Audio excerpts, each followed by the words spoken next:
Assalamualaikum warahmatullahi wabarakatuh, dan salam sejahtera kepada seluruh pemirsa IPTV dimanapun Anda berada. Bersama saya Swadi Idris Amir, Direktur Eksekutif PT Indeks Politika Indonesia (PTIP), lembaga survei dan konsultan politik yang berpusat di Kota Makassar. Bersama IPTV, edukasi untuk masyarakat.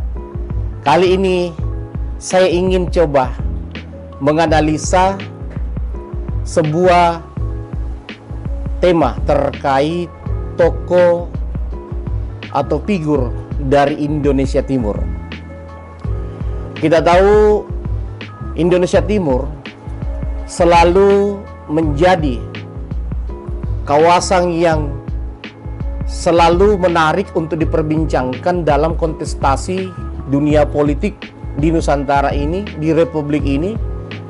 Kenapa? Karena Indonesia Timur daerah yang tergolong luas dan memiliki sumber daya manusia yang cukup bagus dan selalu mengambil peran sentral dalam setiap perpolitikan di Nusantara ini.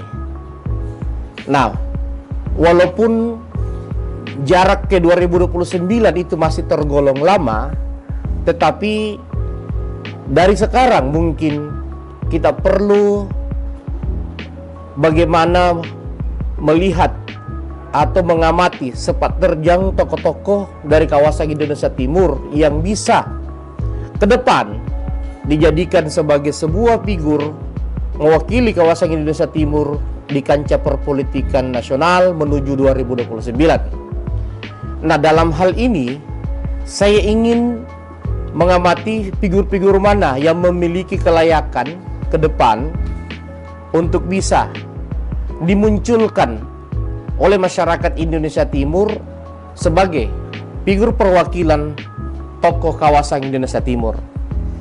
Dalam catatan saya, ada dua figur yang kemungkinan besar akan menonjol menuju 2029 yang mewakili kawasan Indonesia Timur. Figur pertama yaitu Ketua Umum Partai Golkar, Bapak Bahlil Lahadalia.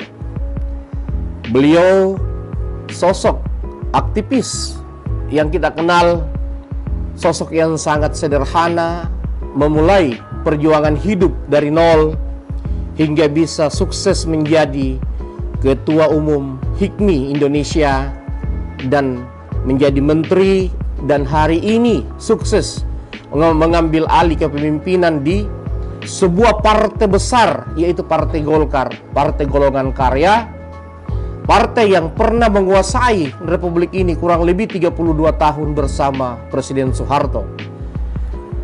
Nah, tentu Pak Bahlil ini yang sukses menjadi menteri dan saat ini sukses menjadi Ketua Umum Partai Golkar layak untuk dimasukkan namanya sebagai figur yang layak diperhitungkan menuju 2029. Kita tahu Partai Golkar adalah partai yang memiliki mesin politik yang sangat kuat di Republik ini, di Nusantara ini, dan siapapun yang memimpin partai ini pasti namanya akan dilirik dalam perhelatan politik nasional, dan partai ini selalu dituntut oleh konstituennya, oleh masyarakat untuk menghadirkan figur sebagai perwakilan dari partai ini dalam kontestasi Pilpres, baik itu sebagai calon presiden maupun calon wakil presiden. Dan tentu Bahlil Lahadalia selaku Ketua Umum akan mendapatkan tuntutan yang sama dari konstituen Partai Golkar agar siap menuju 2029. Nah, mari kita bedah apakah Bahlil Lahadalia ini memiliki kompetensi walaupun dia memimpin Partai Golkar tentu sebagai pimpinan di Partai Golkar dan menteri yang cukup sukses, tentu kita harus mengatakan dia memiliki kompetensi yang sangat besar untuk bisa dilirik menuju 2029. Apalagi dia memiliki mesin politik yang mengakar sampai akar rumput di bawah naungan mesin Partai Golkar. Tentu ini akan menjadi modal utama Bahlil Lahadalia untuk dilirik menuju kontestasi 2024. Nah, ini terkait tokoh Bahlil Lahadalia. Nah, tokoh yang kedua ini juga tidak kalah dari Bahlil.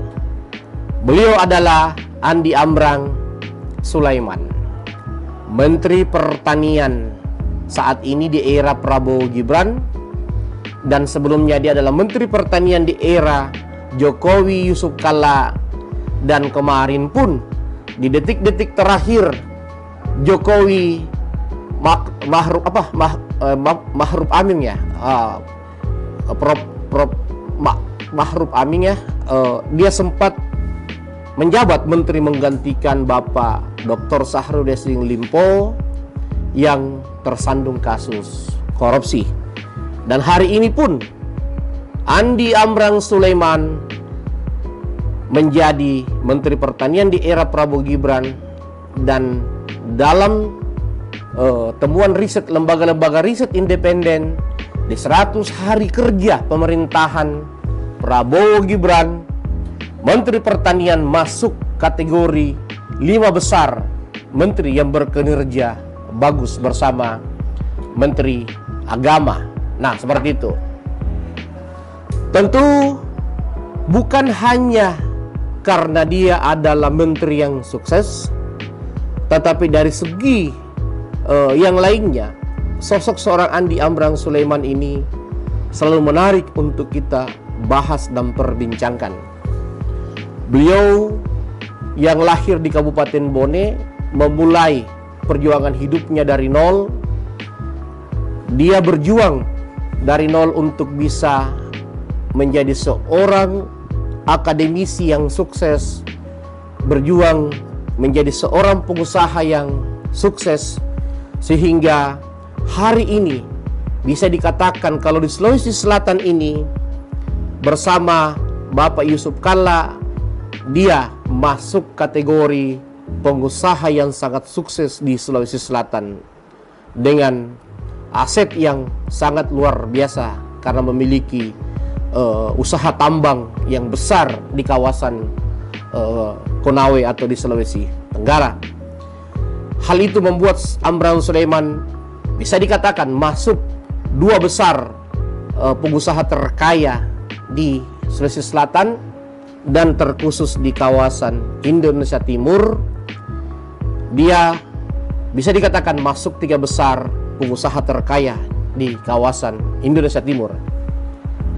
Selain itu, dalam kontestasi Pilpres kemarin, dia pun figur yang dianggap sukses mengantarkan Prabowo Gibran meraih suara signifikan di kawasan Indonesia Timur, sehingga dia memperkaya kemenangan Prabowo Gibran di Pilpres 2024 kemarin dan membawa keberkahan baginya untuk kembali terpilih menjadi Menteri Pertanian. Dalam kontestasi pilkada kemarin, bisa dikatakan dia sukses menjadi kingmaker di Sulawesi Selatan yang mengantarkan adiknya Andi Sudirman Sulaiman kembali terpilih menjadi Gubernur Sulawesi Selatan, dan juga mengantarkan adiknya terpilih menjadi Bupati di Kabupaten Bone. Kita tahu ini tidak mudah, tetapi sosok seorang Andi Amran Sulaiman dengan segala sumber daya manusianya, dengan segala kecerdasannya, dan tentu kekuatan finansial yang sangat mendukung, dia mampu menjalankan perannya sebagai kingmaker di kontestasi Pilpres, mensukseskan Prabowo Gibran, kingmaker di kontestasi pilkada, mengantarkan kemenangan bagi adik-adiknya di pilkada dan di pilgub, dan juga orang-orang yang memiliki kedekatan dengannya. Nah, seperti itu.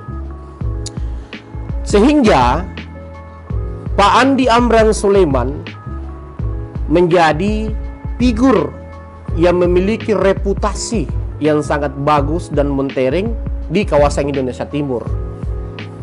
Bisa dikatakan hari ini beliau bersama Bahlil Lahadalia akan menjadi figur yang paling dikedepankan mewakili kawasan Indonesia Timur untuk kontestasi 2029.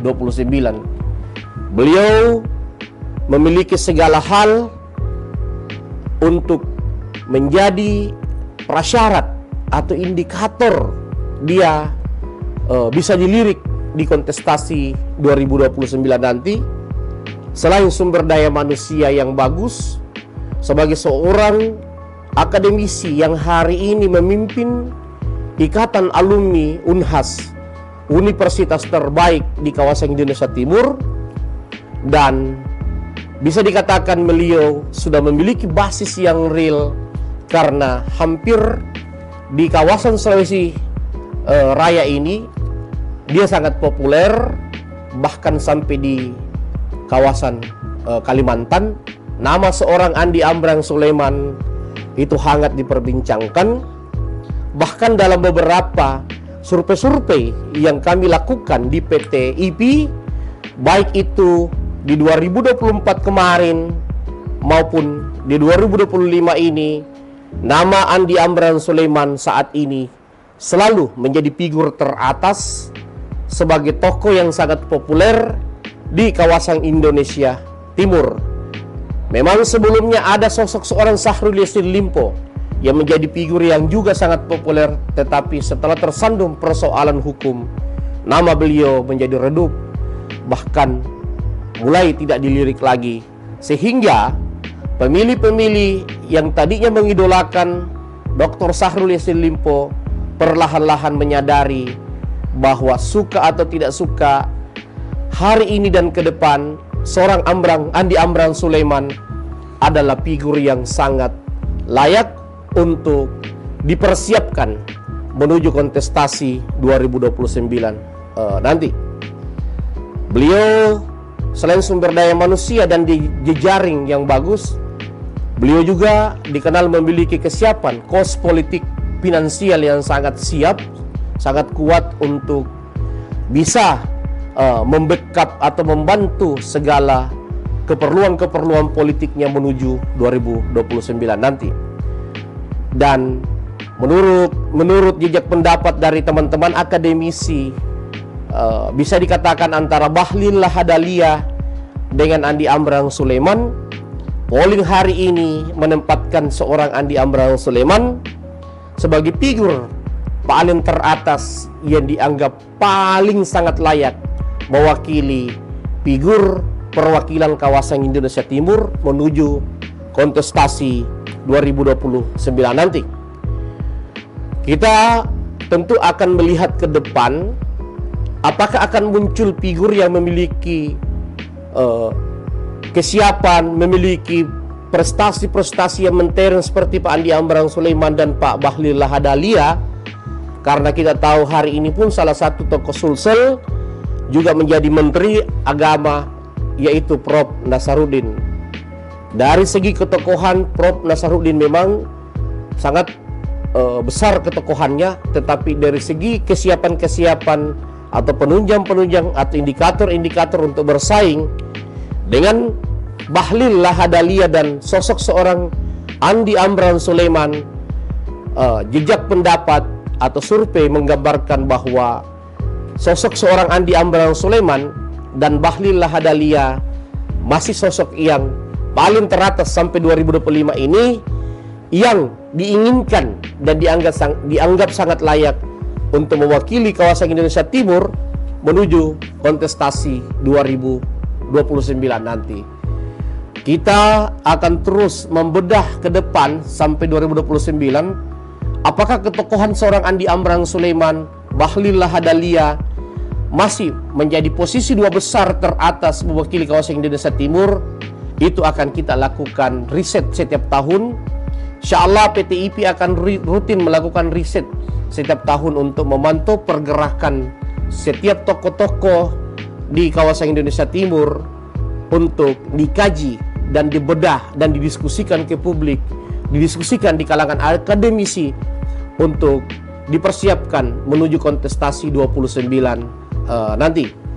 Bersama saya Swadi Idris Amir, Direktur Eksekutif PT Indeks Politika Indonesia PT IPI, di acara IPTP Edukasi untuk Masyarakat akan terus memantau dan mengedukasi masyarakat dengan melakukan kajian dan riset terkait tokoh-tokoh dari kawasan Indonesia Timur dan juga setiap momentum-momentum politik atau hal-hal yang terjadi di kawasan Indonesia Timur untuk menjadi bahan edukasi untuk masyarakat, khususnya masyarakat di Indonesia Timur dan di Sulawesi Selatan pada khususnya. Terima kasih. Assalamualaikum warahmatullahi wabarakatuh.